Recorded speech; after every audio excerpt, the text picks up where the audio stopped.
সিলেটে কুশিয়ারা নদীর পানি ফেঞ্চুগঞ্জ পয়েন্টে বিপদসীমার ৬৯ সেন্টিমিটার উপর দিয়ে প্রবাহিত হচ্ছে। এতে ফেঞ্চুগঞ্জ সহ বালাগঞ্জ ও ওসমানীনগরের বন্যা পরিস্থিতির উন্নতি হচ্ছে ধীর গতিতে।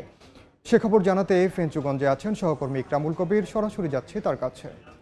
ইকরাম, এই মুহূর্তে আছি সিলেটের ফেঞ্চুগঞ্জ উপজেলার কোটালপুর এলাকায়, এবং যেটি উত্তর কুশিয়ারা ইউনিয়নের আওতাধীন। এবং এই যে আমার পিছনে যেই এলাকাটা দেখা যাচ্ছে, প্রায় 10-11 দিন ধরে এই এলাকার পানি কোনোভাবেই কমছে না। এর কারণটা হচ্ছে গিয়ে সিলেট বিভাগের যে কয়টি নদ নদী আছে, সুরমা, কুশিয়ারা, খোয়াই, সারিগাং সহ অন্যান্য যে নদ নদীগুলো আছে পাহাড় থেকে নেমে এসে, সব নদী পানি কিন্তু এই মুহূর্তে বিপদসীমার অনেকটাই নিচে দিয়ে নেমে গিয়েছে। কিন্তু তার ব্যতিক্রম হচ্ছে গিয়ে কুশিয়ারা নদীর পানি। কুশিয়ারা নদী এই ফেঞ্চুগঞ্জে বিপদসীমার এই মুহূর্তে 88 সেন্টিমিটার উপর দিয়ে প্রবাহিত হচ্ছে, এবং গতকালকে সন্ধ্যা 6টার থেকে এই পর্যন্ত মাত্র 3-4 সেন্টিমিটারের মতন নেমেছে। এই যে নামার গতি, এর কারণে ফেঞ্চুগঞ্জবাসী, পাশাপাশি বালাগঞ্জ এবং দক্ষিণ সুরমা, এই 3টি উপজেলার মানুষ কোনোভাবেই বন্যামুক্ত হতে পারছে না। প্রায় 3 লাখ মানুষ, এই 3টি উপজেলার মানুষ পানিবন্দী অবস্থায় আছে।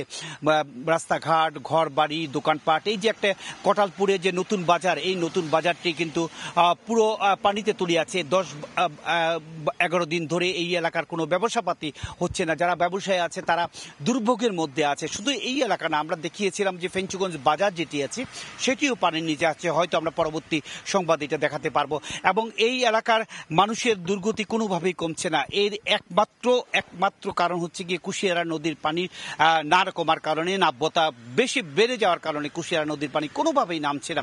হাওরগুলো ভরে গেছে, পানি নামার কোনো পথই খুঁজে পাচ্ছে না, যার কারণে এই এলাকার প্রায় 3 লাখ মানুষ পানিবন্দী অবস্থায় রয়েছে। মোটামুটি এ ছিল ফেঞ্চুগঞ্জ থেকে যে এখনো পানি নামছে না তার সবশেষ খবর। সরাসরি যুক্ত ছিলাম সিলেটের ফেঞ্চুগঞ্জ।